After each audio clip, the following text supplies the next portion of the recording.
Hello friends, last video la நம்ம நவுனையும் அதோட டைப்ஸையும் பற்றி டீட்டெயிலாக பார்க்குறோம். இந்த வீடியோவில் நம்ம என்ன பார்க்க போகிறோம்னா ப்ரொனவுன்ஸையும் அதோட டைப்ஸையும் பற்றி தான் டீட்டெயிலாக பார்க்க போகிறோம். ப்ரொனவுன் அப்படின்னா என்னென்னா பிரதிபெயர்ச்சொல். அதாவது பிரதிபெயர்ச்சொல்னா என்னென்னா ஒரு பெயர் சொல்லுக்கு பதிலாக பயன்படுத்தும் சொல், அதான் பிரதிபெயர்ச்சொல் அப்படின்னு சொல்கிறோம்.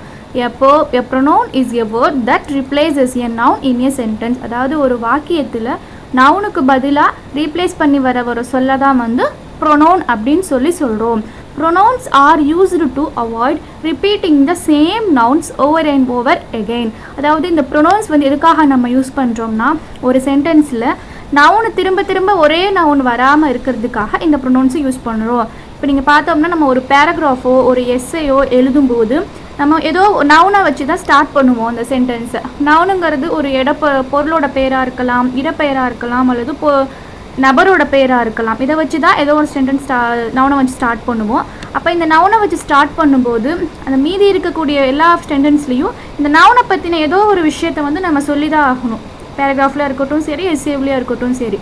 அப்போ இந்த சொல்லும்போது அந்த நவுனை திரும்ப நம்ம யூஸ் பண்ணி தான் ஆகணும். இந்த ப்ரொனவுன்ஸ் நம்ம எதுக்காக யூஸ் பண்ணணும், அந்த நவுனை திரும்ப யூஸ் பண்ணாமல் வேறு ஒரு சொல்ல நம்ம யூஸ் பண்ணலாம் அப்படின்னு அதை தான் ப்ரொனவுன்ஸ்னு சொல்கிறாங்க. ஓகே, இப்போ எக்ஸாம்பிள் பார்க்கலாம். இங்கே 2 சென்டென்ஸ் கொடுத்துருக்கோம் பாருங்கள். John has a pencil, John is writing with pencil. John ஒரு பென்சில் வச்சுருந்தா ஜான் அதை வச்சு எழுதனா, பென்சிலை வச்சு எழுதனா அப்படின்னு சொல்கிறாங்க. ரெண்டாவது சென்டென்ஸில் John has a pencil, he is writing with it. John அதே மீனிங் தான். ஜான் ஒரு பென்சில் வச்சுருந்தா அவன் he is writing with it, அவன் அதை பயன்படுத்தி எழுதனா அப்படின்னு சொல்கிறோம். இப்போ ஃபஸ்ட்டு சென்டென்ஸில் திரும்பவும் ஜானுங்கிற நவுனையே ரெண்டாவது இதுக்கு ஸ்டார்ட் பண்ணுறோம். பென்சில்ங்கிற நவுனையும் அந்த இடத்துல எந்த மாற்றம் இல்லாமல் அதே நவுனவே யூஸ் பண்ணுறோம். ஆனால் இதே ரெண்டாவது சென்டென்ஸில் ஜானுங்கிற இடத்துக்கு பதிலாக ஹீங்கிறத ரிப்ளேஸ் பண்ணியிருக்கோம். அதே மாதிரி பென்சில்ங்கிறத இடத்துக்கு பதிலாக இட்டுங்கிறத ரிப்ளேஸ் பண்ணியிருக்கோம். இதுதான் இந்த ஹீ இட்டுங்கிறது தான் இந்த இடத்துல ப்ரொனவுன். அதாவது இங்கே ஜானுங்கிறதுக்கு ஒரு மாஸ்குலின் ஜெண்டர், அதாவது ஆண் பால் மேல்னு சொல்கிறனால இதை ஹீன்னு சொல்கிறோம் ஜானை. பென்சில்ங்கிறது ஒரு திங், ஸோ அதுக்கு இட்டுங்கிற ப்ரொனவுனை நம்ம யூஸ் பண்ணியிருக்கோம். ஸோ இந்த இடத்துல ஹீயும் இட்டும் தான் ப்ரொனவுன்ஸ்னு நம்ம சொல்கிறோம். இந்த ப்ரொனவுன்ஸை 9 டைப்ஸாக பிரிக்கலாம். அது என்னென்னங்கிறத பார்க்கலாம். First one is personal pronoun, second possessive pronoun, third self pronoun, fourth demonstrative pronoun, fifth indefinite pronoun, sixth distributive pronoun, seventh reciprocal pronoun, eighth interrogative pronoun, 9 relative pronoun. இந்த 9 டைப்ஸ் ப்ரொனவுனை பற்றி ஒவ்வொன்றையா நம்ம விரிவாக பார்க்கலாம். First one is personal pronoun. Personal pronoun அப்படின்னா பெயருக்கு பதிலாக பயன்படும் பிரதிபெயர் சொல். அதாவது பெயர்னா ஏதாவது ஒரு பெயர், நபரோட பெயர், பொருளோட பெயர், இடப்பெயர், இந்த பெயர்களுக்கு பதிலாக நம்ம யூஸ் பண்ணுற அந்த சொல் தான் பர்சனல் ப்ரொனவுன் அப்படின்னு சொல்கிறோம். இப்போ அதுக்கு என்னென்ன வேர்டெல்லாம் நம்ம யூஸ் பண்ணலாம் அப்படிங்கிறது பார்ப்போம். I, we, you, he, she, it, they, இதை தான் பர்சனல் ப்ரொனவுன் அப்படின்னு சொல்கிறோம்.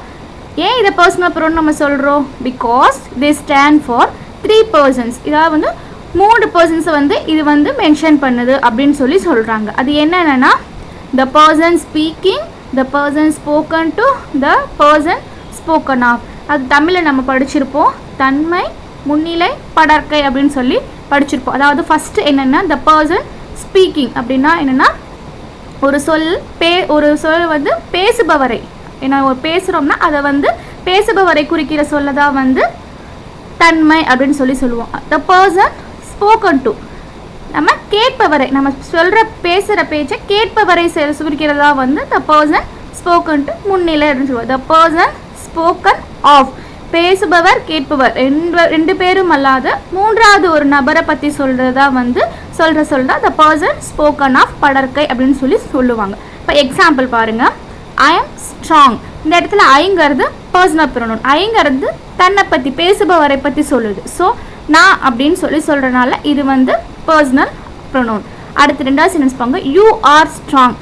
யூ ஆர் ஸ்ட்ராங்கு நம்ம ஒருத்தர் நபர்கிட்ட தான் சொல்லுவோம். அவங்க நம்ம சொல்கிறத கேட்பாங்க. ஸோ நமக்கு அது வந்து முன்னிலை, அதாவது வந்து இந்த இடத்துல the person spoken to, அதை தான் சொல்லுவோம். அதாவது இந்த இடத்துல யூங்கிறது personal pronoun. Third one she is strong. இங்கே இந்த ரெண்டு பேசுபவரும் இல்லாமல் கேட்பவரும் இல்லாமல் மூணாவது ஒரு நபரை பற்றி சொல்கிறோம். she is strong. அப்போ இந்த இடத்துல சிங்கிறது ஒரு பர்சன் ஸ்போக்கன், அதாவது தமிழில் படற்கை அப்படின்னு சொல்லுவாங்க. Personal pronouns. இந்த பர்சனல் ப்ரொனவுன்ஸ் பற்றி சில என்னென்னங்கிறத பற்றி டேபிளர் காலம்னு கொடுத்துருக்கேன், அதை பாருங்கள். First person, second person, third person, 3 person இருக்குது. அதில் வந்து ஃபஸ்ட்டு பர்சனில் சிங்குலர் என்ன, ப்ளூரல் என்ன அப்படிங்கிறத பார்க்கலாம். ஃபஸ்ட்டு பர்சன் சிங்குலருங்கிறது ஐ, அதாவது நான். ப்ளூரல்ங்கிறது வி, அதோட ப்ளூரல் ஃபார்ம், ஐயோட ப்ளூரல் ஃபார்ம் வி. இது ரெண்டு தான் வந்து first person pronoun, first person அப்படின்னு சொல்கிறோம். ரெண்டாவது செகண்ட் பர்சன் இல்லை சிங்குலர் ஃபார்ம் என்னது, யூ, நீ. ப்ளூரல் ஃபார்ம் யூ, நீங்கள். அடுத்து தேர்டு பர்சனில் ஹீ, ஷீ, இட், அவன், அவள், அது. இது வந்து சிங்குலர் ஃபார்ம். ப்ளூரல் ஃபார்மில் என்ன சொல்லுவோம், அவர்கள் அப்படின்னு சொல்லுவோம். இந்த வார்த்தை, இந்த சொற்களை தான் வந்து நம்ம பர்சனல் ப்ரொனவுன்ஸ், அதாவது நபரோட பெயர், பொருளோட பெயர், இடப்பெயர், இதற்கு பதிலாக நம்ம ரீப்ளேஸ் பண்ணக்கூடிய சொற்கள் தான் வந்து பர்சனல் ப்ரொனவுன்ஸ். இப்போ அடுத்து என்ன பார்க்க போகிறோம்னா செகண்ட் டைப், அதாவது பொசசிவ் ப்ரொனவுன். பொசசிவ் ப்ரொனவுன் அப்படின்னா என்னென்னா உடைமை பிரதிபெயர்ச்சொல், அதாவது பொசசிவ்னாவே உடைமை அப்படின்னு சொல்லுவாங்க. அதுக்கு அந்த ப்ரொனவுனுக்காக சொல்லும்போது பொசசிவ் ப்ரொனவுன், உடைமை பிரதிபெயர்ச்சொல் அப்படின்னு இதுக்கு அர்த்தம். இப்போ இந்த அப்படின்னா என்ன அப்படின்னு பார்க்கலாம், டெஃபினிஷன் பார்க்கலாம். Possessive pronoun are pronouns that demonstrate ownership, showing that something belongs to a particular someone. அதாவது யாரோ ஒருத்தவங்களுடைய பிலாங்ஸ், அவங்களுக்கு சொந்தமானதை பற்றி சொல்லும் பொழுது, அது ஓனர்ஷிப், ஒருத்தவங்களோட சொந்தமாக இருக்கிறது அவங்களோட உடைமை, ஓனர்ஷிப் இல்லை, ஓனர் அவங்க தானே, அதை பற்றி நம்ம சொல்லும்போது அந்த இடத்துல வந்து பொசசிவ் ப்ரொனவுன் நம்ம யூஸ் பண்ணுவோம். இப்போ நீங்கள் பொசசிவ் ப்ரொனவுன்ஸ் என்னென்னு பார்க்கலாம். The possessive pronouns are my, our, your, his, her, its and their. இதுதான் வந்து பொசசிவ் ப்ரொனவுன்ஸ் அப்படின்னு சொல்கிறோம். இது எல்லாமே எதை பற்றி மென்ஷன் பண்ண, ஓனர்ஷிப். மைனா என்னுடைய, அவர் எங்களுடைய, யுவர் உங்களுடைய, ஹிஸ் அவளுடைய, ஹர் அவனுடைய அவளுடைய, இட்ஸ் அதனுடைய, அண்ட் தேருங்கிறது என்னது, அவர்களுடைய. எல்லாமே வந்து அந்த உடைய அப்படிங்கிற ஒரு அந்த பொசசிவ்னஸ், அது பொசசிவ் காமிக்குது, உடைமையை காமிக்குது. உடைய அப்படிங்கிற ஒரு வார்த்தை வரும்போது அதுக்கு அர்த்தம் என்னென்னா அவங்களுடைய ஓனர்ஷிப்பை காட்டுது. ஸோ இதுதான் வந்து பொசசிவ் ப்ரொனவுன்ஸ் அப்படின்னு சொல்கிறோம். அடுத்து இன்னொரு அதோட நோட் ஒன்று பாருங்கள். It never spelled with apostrophes. இப்போ அப்போஸ்ட்ரோப்ஸ்னு நமக்கு தெரியும், அந்த ஒரு சிம்பிள் போடுவோம், கம்மா மாதிரி ஒரு நவுனுக்கு மேலே ஒரு இது போடுவோம் அந்த பொசசிவாக சொல்லும்போது. ஃபார் எக்ஸாம்பிள் ஒரு நேம் எடுத்துக்கோங்க, நேகா அப்படின்னு வச்சுக்கோங்க. நேகாவோட வீடு அப்படின்னு சொல்லும் பொழுது நேகா உடைய அப்படிங்கிற அந்த பொசசிவ் வருது இல்லை, அந்த உடைய அப்படிங்கிறதுக்கு என்ன பண்ணணும்னா நேஹா அப்படின்னு போட்டு மேலே அப்போஸ்ட்ரோபி போட்டு எஸ் போடுவோம், நேஹாஸ். இது வந்து நவுனா யூஸ் பண்ணும்போது, பேர் வந்து யூஸ் பண்ணும்போது போடுவோம். ஆனால் இந்த பொசசிவ் ப்ரொனவுனை நம்ம யூஸ் பண்ணால் அந்த அப்போஸ்ட்ரோப் நம்ம போட தேவையில்லை. ஏன்னா இந்த சொற்கள்லே வந்து அர்த்தம் வந்துடுது. மைங்கிறது என்னுடைய, அவர் எங்களுடையங்கிறது வந்துடுது. ஸோ இந்த பொசசிவ் ப்ரொனவுன் நம்ம யூஸ் பண்ணும்போது அப்போஸ்ட்ரோப் சிம்பல் நம்ம போட தேவையில்லை. Example, my cat is very beautiful. My என்னுடைய உடைமை, என்னுடைய கேட் இஸ் ரொம்ப அழகாக இருக்கும் அப்படின்னு சொல்கிறோம். நெக்ஸ்ட் எக்ஸாம்பிள் பாருங்கள். The child hurt its legs. Child வந்து காயப்படுத்திக்கிச்சு. எதை காயப்படுத்திக்கிச்சு, அதனுடைய கால்கள்னால் அதோட இது தானே, உடைமை தானே, அதோட கால், அதெல்லாம் வந்து இட்ஸ்ங்கிறது இந்த இடத்துல பொசசிவ். அடுத்து third one is I loved listening to his reading the book. அவன் புத்தகம் வாசிக்கிறது, புத்தகம் வாசிக்கிறது, லிசன் பண்ணுறது எனக்கு ரொம்ப பிடிக்கும். இந்த இடத்துல ஹிஸ்ங்கிறது அவனுடைய வாசிப்பு, அந்த புத்தகம் வாசிக்கிறத வந்து லிசன் பண்ணிக்கிறதுவே எனக்கு ரொம்ப பிடிக்கும் அப்படின்னு சொல்லிவிட்டு அவனுடைய அந்த ஓனர்ஷிப்பை குறிக்கிது, அந்த உடைமையை குறிக்கிது. ஸோ வந்து இதுதான் வந்து இந்த இடத்துல ஹிஸ்ங்கிறது பொசசிவ் ப்ரொனவுன். அடுத்து நம்ம மூணாவது டைப் என்னென்னா செல்ஃப் ப்ரொனவுன். செல்ஃப் அப்படிங்கிறது தன்னையே பற்றியே சொல்லிக்கிறது தான் வந்து செல்ஃப் அப்படின்னு சொல்லுவோம். இந்த செல்ஃப் ப்ரொனவுனை 2 டைப்ஸாக பிரிக்கலாம். One is reflective pronoun, and one is emphatic pronoun. இப்போ first one is reflective pronoun. Reflective அப்படின்னா என்னது, ரெஃப்ளெக்ஷன்னா என்னது, எதிரொலிக்கிறது. இதான் வந்து இந்த ரெஃப்ளெக்டிவ் ப்ரொனவுன் அப்படின்னா என்னென்னா, when the action done by the subject turn works upon the subject can work upon the subject called reflective pronoun. அதாவது ஒரு சப்ஜெக்ட் வந்து செய்கிற ஆக்ஷன் வந்து அந்த சப்ஜெக்டவே திரும்பி ரெஃப்ளெக்ட் பண்ணுச்சுன்னா அதை தான் வந்து ரெஃப்ளெக்டிவ் ப்ரொனவுன் அப்படின்னு சொல்கிறோம். ஒரு சின்ன ஒரு எக்ஸாம்பிள், நம்ம வந்து கண்ணாடி முன்னாடி போய் நம்ம நின்று நம்மளோட ஃபேஸை பார்க்கும்போது அந்த கண்ணாடி ஒரு ஆக்ஷன் பண்ணும். அது என்னென்னா காட்டும். எதை காட்டும்? நம்ம ஃபேஸவே திரும்பி காட்டும். அதான் வந்து ரெஃப்ளெக்ட். நம்மளையே நம்ம வந்து கண்ணாடியில் பார்க்குறோம் அப்படின்னு சொல்லுவோம். அதான் அந்த கண்ணாடியே என்ன ஒரு ஆக்ஷன் பண்ணுது, இந்த ஷோங்கிற ஆக்ஷனை பண்ணி நம்மளையவே வந்து ரெஃப்ளெக்ட் பண்ணும். அதுதான் வந்து ரெஃப்ளெக்டிவ் ப்ரொனவுன் அப்படின்னு சொல்லுவோம். இப்போ எக்ஸாம்பிள் பாருங்கள். ஐ ஹர்ட் மை செல்ஃப், நான் என்னையவே காயப்படுத்திக்கிட்டேன் அப்படின்னு சொல்லுது. ஹர்ட் அப்படிங்கிறது இங்கே வந்து ஒரு ஆக்ஷன், காயப்படுத்துறது. அது வந்து யாரை காயப்படுத்திக்கிட்டேன்? என்னையவே காயப்படுத்திக்கிட்டேன் அப்படின்னு சொல்கிறோம். இங்கே வந்து மை செல்ஃப்ங்கிறது ஒரு ஆப்ஜெக்ட். இந்த ஆப்ஜெக்ட் எதை வந்து ரெஃப்ளெக்ட் பண்ணுது? ஐங்கிற சப்ஜெக்டை ரெஃப்ளெக்ட் பண்ணுது. இப்போ சப்ஜெக்ட்னா என்னென்னா ஆக்ஷன் செய்கிறவங்க. ஒரு ஆக்ஷன் நடக்குதுன்னா அந்த ஆக்ஷனை யார் செய்கிறாங்களோ அதை தான் வந்து சப்ஜெக்ட்னு சொல்லுவோம். இந்த மை செல்ஃப் அப்படிங்கிறது ஐங்கிற சப்ஜெக்ட் ரெஃப்ளெக்ட் பண்ணுறதுனால இந்த இடத்துல மை செல்ஃப்ங்கிறது ரெஃப்ளெக்டிவ் பண்ணுவோம்.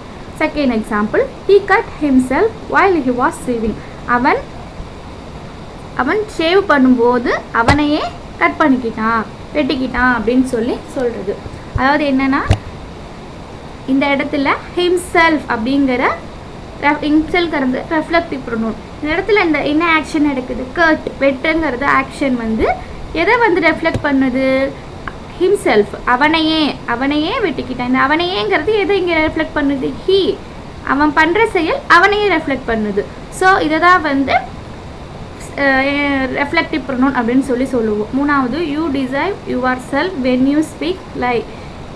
எப்போ நீ போய் பேசுறியோ அப்போ நீ ஏமாத்திக்கிற அப்படின்னு உன்னையவே ஏமாத்திக்கிற அப்படின்னு சொல்லுது. இந்த இடத்துல டிசீவ் அப்படிங்கிற ஆக்ஷன் வந்து யுவர் செல்ஃப், ஏமாத்திக்கிறது, உன்னையவே அப்படின்னு சொல்கிறோம். இந்த உன்னையவே அப்படிங்கிறது எதை ரெஃப்ளெக்ட் பண்ணுது? நீ உன்னையவே ஏமாத்திக்கிற அப்படிங்கிற யூங்கிற அந்த நீங்கிற இதை நீங்கிற ப்ரொனவுனை வந்து சப்ஜெக்ட், அதாவது இந்த இடத்துல யூங்கிறது ப்ரொனவுன் இந்த இடத்துல சப்ஜெக்ட் சொல்லுவாங்க. ஏன்னா ஒரு ஆக்ஷன் பண்ணுது, அதனால சப்ஜெக்ட்னு சொல்கிறோம். இந்த யூவை வந்து ரெஃப்ளெக்ட் பண்ணுது. ஸோ யுவர் செல்ஃப் அப்படிங்கிறது இந்த இடத்துல ரெஃப்ளெக்டிவ் ப்ரொனவுன். இப்போ இந்த ரெஃப்ளெக்டிவ் ப்ரொனவுன்ஸ் என்னென்னங்கிறத வந்து பற்றி ஒரு டேபிள் காலம் ஒன்று இருக்குது. அது என்னென்னு பாருங்கள். இப்போ ஆல்ரெடி படிச்சிருக்கோம் 3 பர்சன்ஸ் பற்றி. இப்போ அந்த பர்சனில் சப்ஜெக்ட் ஃபார்மு, ஆப்ஜெக்ட் ஃபார்மு என்னென்னங்கிறத பார்க்கலாம். இப்போ ஃபர்ஸ்ட் பர்சனில் சிங்குலர், சப்ஜெக்ட் ஃபார்மாக வரும்போது ஐ, அதாவது ஆப்ஜெக்ட் ஃபார்மாக வரும்போது மை செல்ஃப். ஐனா நான், மை செல்ஃப் என்னையே அப்படின்னு சொல்கிறது. அதாவது சென்டென்ஸ் ஸ்டார்டிங்கில் வந்து சப்ஜெக்ட் வரும், வேர்புக்கு அப்புறம் வர்றது ஆப்ஜெக்ட் ஃபார்மு. இந்த ஆப்ஜெக்ட் ஃபார்மு தான் சப்ஜெக்டை வந்து ரெஃப்ளெக்ட் பண்ணும். ஓகேயா? இதுதான் வந்து reflective pronoun. Okay, next plural form என்னது? வி, நாங்கள். ஆப்ஜெக்ட் ஃபார்ம் என்னது? அவர் செல்ஃப்ஸ், எங்களையே. ஓகே, இந்த செகண்ட் பர்சனில் சிங்குலர், யூ, நீ. ஆப்ஜெக்ட் ஃபார்ம் யுவர் செல்ஃப், உன்னையே. ப்ளூரல், யூ, நீங்கள், யுவர் செல்ஃப்ஸ். ஆப்ஜெக்ட் ஃபார்ம் உங்களையே. தேர்ட் பர்சனில் சிங்குலர், ஹீ, ஷீ, இட். அவன், அவள், அது. ஆப்ஜெக்ட் ஃபார்மில் himself, herself, itself. அவனையே, அவளையே, அதையே, அதனையே. ப்ளூரல், தே, அவர்கள். ஆப்ஜெக்ட் ஃபார்ம் என்ன சொல்லுவோம்? themselves. இங்கே இருக்க ஆப்ஜெக்ட் ஃபார்ம் எல்லாமே எதை ரெஃப்ளெக்ட் பண்ணுது? சப்ஜெக்டை வந்து ரெஃப்ளெக்ட் பண்ணுது. ஸோ இதுதான் வந்து ரெஃப்ளெக்டிவ் ப்ரொனவுன் அப்படின்னு சொல்லுவோம். இப்போ ரெண்டாவது டைப் என்னென்னா எம்பேட்டிக் ப்ரொனவுன். எம்பேட்டிக் ப்ரொனவுன்னா என்னென்னா பெயர் சொல்லையே வலியுறுத்தும் பிரதிப்பெயர் சொல். அதாவது என்னென்னா இப்போ ஒரு சென்டென்ஸில் நவுன் இருக்கும், அதை ப்ரொனவுன் அதையே வந்து அதை வந்து ரொம்ப எம்பசைஸ் பண்ணி வலியுறுத்தி சொல்கிறது தான் வந்து எம்பேட்டிக் ப்ரொனவுன் அப்படின்னு சொல்லுவோம். இப்போ இந்த எம்பேட்டிக் ப்ரொனவுன்னா என்ன? Reflective pronouns are used for the sake of emphasis are called emphatic pronouns. அதாவது நீங்கள் வர்ற பெயர் சொல்லையே நவுனையே வந்து நம்ம வந்து ரொம்ப வலியுறுத்தி சொல்கிறது தான் வந்து எம்பேட்டிக் ப்ரொனவுன் அப்படின்னு சொல்கிறோம். எக்ஸாம்பிள் பாருங்கள், I my self cut the cake. இந்த இடத்துல மை செல்ஃப் அப்படிங்கிறது எம்பேட்டிக் ப்ரொனவுன். இது ஏன் எம்பேட்டிக் ப்ரொனவுன் நம்ம சொல்கிறோன்னா, நானாகவே கேக்கை கட் பண்ணிக்கிட்டேன் அப்படின்னு சொல்கிறோம். இந்த இடத்துல நம்ம ரெஃப்ளெக்டிவ் ப்ரொனவுனில் பார்த்துருப்போம், அதில் வந்து ஆக்ஷனால் வர்றது தான் வந்து ரெஃப்ளெக்டிவ் ப்ரொனவுன். அந்த ஆக்ஷன் வந்து சப்ஜெக்டை வந்து ரெஃப்ளெக்ட் பண்ண வைக்கும். இங்கே நடக்கிற ஆக்ஷன் வந்து அப்ஜெக்டை வந்து ரெஃப்ளெக்ட் பண்ணாது. ஆனால் வந்து இங்கே வர்ற ப்ரொனவுன் எம்பேட்டிக் ப்ரொனவுன் என்னன்னா அந்த வர்ற நவுனை ஃபஸ்ட்டு ஸ்டாண்டர்டோட ஸ்டார்டிங்கில் இருக்க நவுனை வந்து ரொம்ப வந்து எம்பசைஸ் பண்ணி வலியுறுத்தி சொல்கிற மாதிரி இருக்கும், ரொம்ப எக்ஸ்ப்ரெஸ் பண்ணுற மாதிரி இருக்கும். அதை தான் வந்து இந்த எம்பேட்டிக் ப்ரொனவுன் சொல்லுவோம். இப்போ செகண்ட் சென்டென்ஸ் பாருங்கள். They themselves have got into the trouble. அவர்களாகவே சிக்கலில் மாட்டிக்கொண்டார்கள். இங்கே தெம்செல்ஸ்ங்கிறது அவர்களாகவே. இந்த இடத்துல தெம்செல்ஸ்ங்கிறது எம்பேட்டிக் ப்ரொனவுன். இதையே எம்பேட்டிக் ப்ரொனவுன் அப்படின்னு சொல்கிறோன்னா இந்த இடத்துல வந்து அது வந்து தேங்கிறத வந்து அந்த தெம்செல்ஸ் வந்து ரொம்ப வலியுறுத்தி சொல்லுது.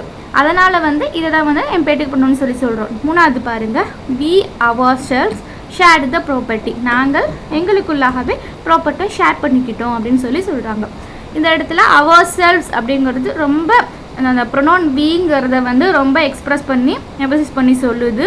ஸோ வந்து இதுதான் வந்து ourselvesங்கிறது எம்பேட்டிக் ப்ரொனவுன் அப்படின்னு சொல்லுறோம். இந்த ரெஃப்ளெக்டிவ் ப்ரொனவுனுக்கும் எம்பேட்டிக் ப்ரொனவுனும் கிட்டத்தட்ட ஒரே மாதிரி தான் இருக்கும். பட் அந்த ரெஃப்ளெக்டிவ் ப்ரொனவுனில் என்னென்னா அங்கே அந்த சப்ஜெக்ட் செய்கிற ஆக்ஷன் வந்து அந்த சப்ஜெக்டவே ரெஃப்ளெக்ட் பண்ணும். இங்கே எப்படின்னா இந்த எம்பேட்டிக் ப்ரொனவுன்னா சென்டென்ஸில் வர்ற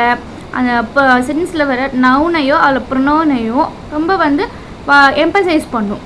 இங்கே வந்து ஒரு வேர்பு இருக்கும், பட் அந்த வேர்புக்கும் இந்த எம்பேட்டிக் ப்ரொனவுனுக்கும் எந்த ஒரு இது இல்லை. பட் அந்த வர்ற எம்பேட்டிக் ப்ரொனவுன் என்னென்னா வர்ற அந்த ஃபர்ஸ்ட் நவுனையும் ப்ரொனவுனையும் ரொம்ப எம்பசைஸ் பண்ணி சொல்லும். அதை தான் வந்து எம்பேட்டிக் ப்ரொனவுன் அப்படின்னு சொல்லுவோம். நெக்ஸ்ட் ஃபோர்த் டைப் என்னென்னா டெமான்ஸ்ட்ரேட்டிவ் ப்ரொனவுன். டெமான்ஸ்ட்ரேட்டிவ் ப்ரொனவுன்னா என்னென்னா சுட்டி காட்டும் பிரதிபெயர் சொல்.